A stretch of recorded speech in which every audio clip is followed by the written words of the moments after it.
헨리 제서니의 종교에 죽고 예수와 살다 라는 책에 하나님은 우리가 부리기 위해 존재하는 분이 아니다 라는 주제의 글을 읽어드리겠습니다. 종교가 매력적인 것은 우리에게 위험한 세상을 통제할 수 있을 것 같은 느낌을 제공하기 때문입니다. 그러나 그 느낌은 하나님이 나처럼 보이고 나처럼 행동하며 생각하고 판단할 때에만 유지되는 것입니다. 흥미롭게도 많은 사람이 자주 예수님을 자신과 꼭 닮은 분으로 생각합니다.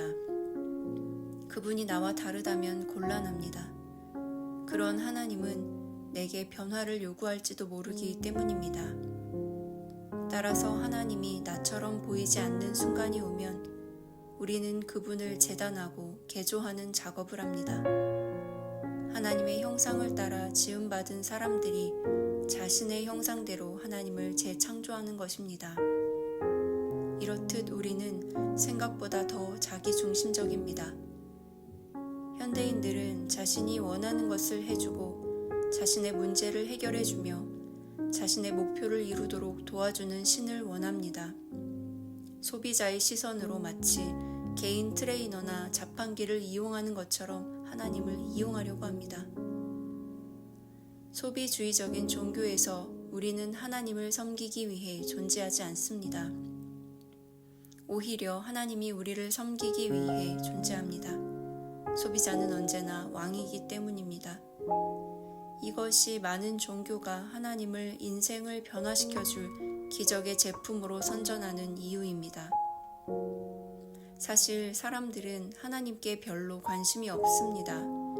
그저 그분에게서 무엇을 얻어낼지에만 관심이 있을 뿐입니다. 그분은 한낱 도구일 뿐입니다. 그렇게 많은 사람이 하나님이 아닌 자기 스스로를 숭배하고 있습니다. 그러나 그분은 도구가 아닙니다. 또한 그 어떤 고상하고 좋아 보이는 것을 목표로 삼는다고 하더라도 그것들이 하나님을 이용해야 할 이유가 될 수 없으며 하나님보다 더 중요해져서도 안 된다는 것을 알아야 합니다. 당신은 당신의 꿈을 이루기 위해 하나님을 이용하고 있지는 않습니까?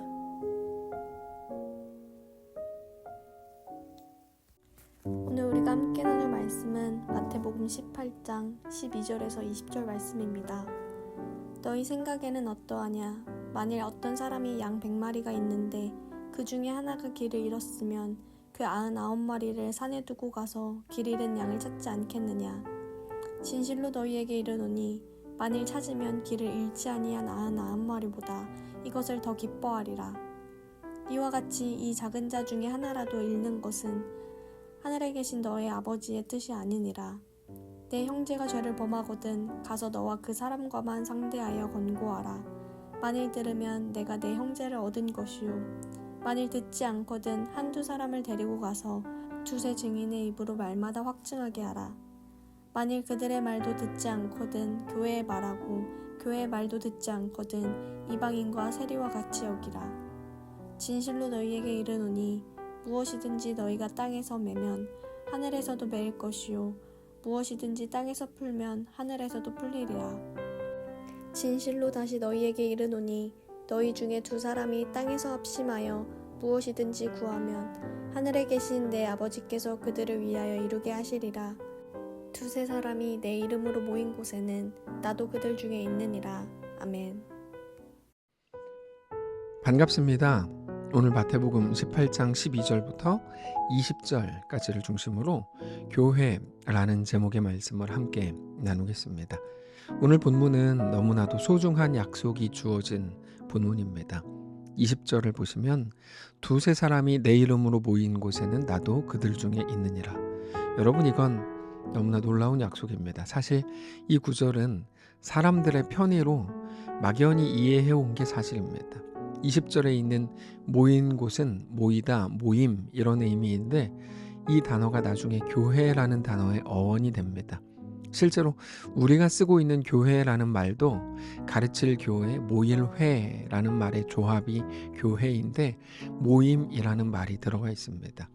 히브리서 10장 25절을 보면 마지막 때가 될수록 모이기를 패하는 어떤 사람들의 습관과 같이 하지 말고 오직 권하여 그날이 가까움을 볼수록 더욱 그리하라 라고 말씀을 하시는데, 그 모임이 바로 공동체이고 그 공동체가 교회인 겁니다.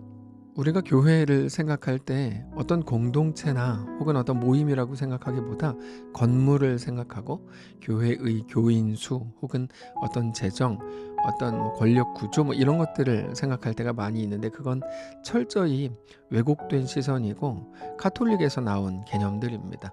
교회는 그런 개념이 아니고 공동체이고 모임입니다. 다시 말해서 20절에 함께 하심의 약속, 두세 사람이 내 이름으로 모인 곳에 거기 모임이 나오죠. 내가 그들 중에 있다라고 함께 하심에 대한 약속은 그 거룩한 모임, 공동체로서의 교회에게 주시는 복된 약속인데, 이건 19절에서 소중한 조건을 발견할 수가 있습니다. 19절입니다. 진실로 다시 너희에게 이르노니 너희 중에 두 사람이 땅에서 합심하여 무엇이든지 구하면 하늘에 계신 내 아버지께서 그들을 위하여 이루게 하시리라. 여기 보면 합심하여 이렇게 돼 있죠. 합심이 나옵니다. 합심은 마음을 합하는 것을 말합니다.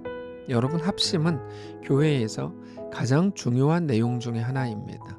교회는 워낙 모든 세대가 모인 곳이기 때문에 마음을 합하고 마음을 모으는 것에 대해서 너무나도 큰 어려움이 있습니다. 특히 우리나라처럼 세대와 세대의 갈등, 남자와 여자의 갈등, 이념 갈등, 노사 갈등, 빈부의 갈등이 이렇게 심한 사회에서는 사실 교회도 그 사회의 한 축소판이 될 수 있기 때문에 하나됨에 대해 더욱 큰 어려움을 느낄 수밖에 없습니다. 그러나 오늘 본문에서 말씀하시는 하나됨은 그 어떤 것보다 실제적인 요구라는 것을 알아야 합니다. 특히 오늘 본문에서 말씀하시는 합심은 그냥 막연한 합심, 우리 하나 되자라는 표어, 우리 힘을 합쳐야 됩니다라고 하는 외침이 아니라 화해를 통한 합심을 말하는 겁니다. 15절을 보시면 이렇게 정리가 되어 있습니다. 너의 형제가 죄를 범하거든 가서 너와 그 사람과만 상대하여 권고하라. 만일 들으면 너가 너의 형제를 얻은 것이요, 만일 듣지 않거든 한두 사람을 데리고 가서 두세 증인의 입으로 말마다 확증하게 하라. 만일 그들의 말도 듣지 않거든 교회의 말하고 교회의 말도 듣지 않거든 이방인과 세리와 같이 여기라.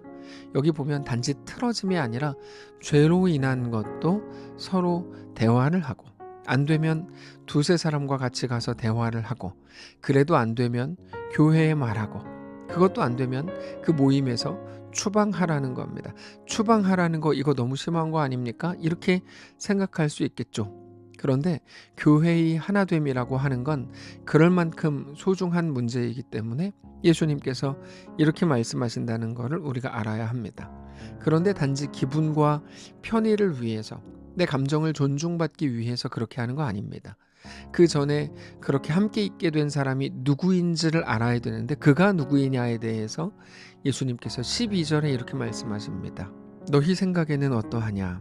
만일 어떤 사람이 양 100마리가 있는데 그 중에 하나가 길을 잃었으면 그 99마리를 산에 두고 가서 길 잃은 양을 찾지 않겠느냐?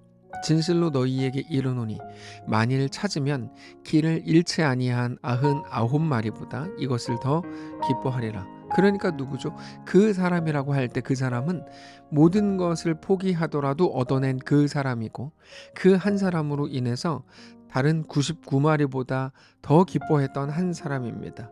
그렇게 매우 특별한 한 사람들, 그들이 모여있는 곳이 바로 교회인 거죠. 우리 교회가 이 마지막 시대에 정말 능력 있는 교회이기를 원한다면 단지 사람들이 더 모여든다거나 세상이 주목하는 교회가 아니라 우리 모임 자체가 하나님을 기쁘시게 하고 늘 하나님의 살아계심을 고백하는 교회가 되기를 소망해야 합니다. 특별히 하나님의 이끄심과 하나님 말씀 앞에 철저히 굴복하고 순복하고 하나님이 다스리시는 그런 교회가 되기를 우리는 늘 꿈꾸고 다짐하고 소원해야 합니다. 그리고 그것이 바로 우리가 반드시 이루어야 할 사명이기도 합니다. 그리고 그러므로 그 사명을 이룰 수 있는 방법은 나의 죽음입니다. 나의 죽음밖에는 없습니다. 기독교 신앙은 내 자아가 죽는 과정입니다. 그리고 이제 예수의 사람으로 다시 사는 과정입니다. 나는 죽고 예수가 사시는 그 긴 과정이죠. 그것을 거듭남, 새로 태어남이라고 부릅니다. 요한복음 3장에서 니고데모는 예수님께 사람이 다시 태어난다면 어떻게 어머니 뱃속에 다시 들어가서 다시 태어나야 되는 겁니까? 어떻게 그럴 수 있는 겁니까? 라고 질문을 했습니다. 예수님께서는 그 질문에 대해서 성령으로 가능하다라고 말씀하셨습니다. 우리의 심장에 여러분 자존심이라는 게 사는데 그건 나의 옳음, 내 기준, 내 판단이라고 하는 내 정당함으로 만들어지는 나의 것입니다. 그 나의 자존심에 칼을 꽂지 않으면, 그렇게 칼로 내 자존심을 도려내지 않으면 여러분 우리는 결코 하나님이 약속하신 평안을 얻을 수 없습니다. 하나님과의 합심은 더욱더 이룰 수가 없습니다. 결국 교회는 나의 죽음으로 가능한 겁니다. 더 똑똑한 사람들이 모여서 일을 더 잘 처리하고 더 좋은 결과물을 만들어내는 곳이 교회가 아닙니다. 여러분 잘 기억하십시오. 교회는 내가 죽는 곳이고 내가 죽고 오직 예수가 사시는 겁니다. 그래서 우리가 자주 전에 표현했던 것처럼 내가 죽고 그가 살면, 그러면 그때 우리 속에 진정한 하나님 나라가 이루어지고 우리 모임이 하나님 나라라는 것을 우리 모두가 알게 될 것입니다. 사랑하는 성도 여러분, 그 거룩한 교회의 한 사람 한 사람 일원이 되시기를 원합니다. 그건 교회를 등록하고 교회에서 이루어지는 많은 일들에 단순하게 참여하는 것을 넘어서는 겁니다. 그런 행정적 소속이 아니라 진심으로 내가 죽는 일에, 오직 하나님의 이끄심과 명령을 따르는 그 일에 우리 자신을 온전히 내어드리실 수 있기를 원합니다. 우리 모임, 우리 공동체, 교회에서 하나님 나라를 누리시고 또 하나님 나라로 계속해서 세워져가는 거룩한 성도들을 다 되시기를 원합니다.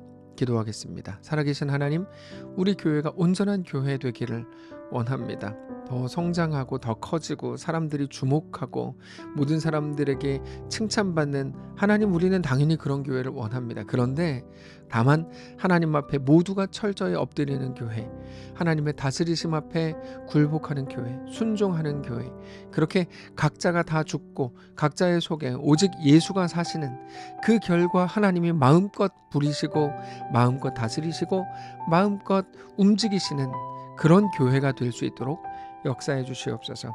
우리 각 사람 마음속에 성령님 임재하셔서 그렇게 가르치시고 그렇게 역사하시고 그렇게 하나님과 믿음으로 동행하는 우리 모두가 되게 하시옵소서. 감사드리며 살아계신 우리 주 예수님의 이름으로 기도합니다. 아멘. 사랑하는 성도 여러분, 하나님께서 오늘 하루를 우리에게 허락하셨습니다. 믿음으로 우리 주께 나아가시기를 원하고 어떤 자리, 어떤 형편 속에서도 하나님을 뜨겁게 사랑하고 하나님과 믿음으로 동행하는 귀한 날 되시기 바랍니다.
있습니다.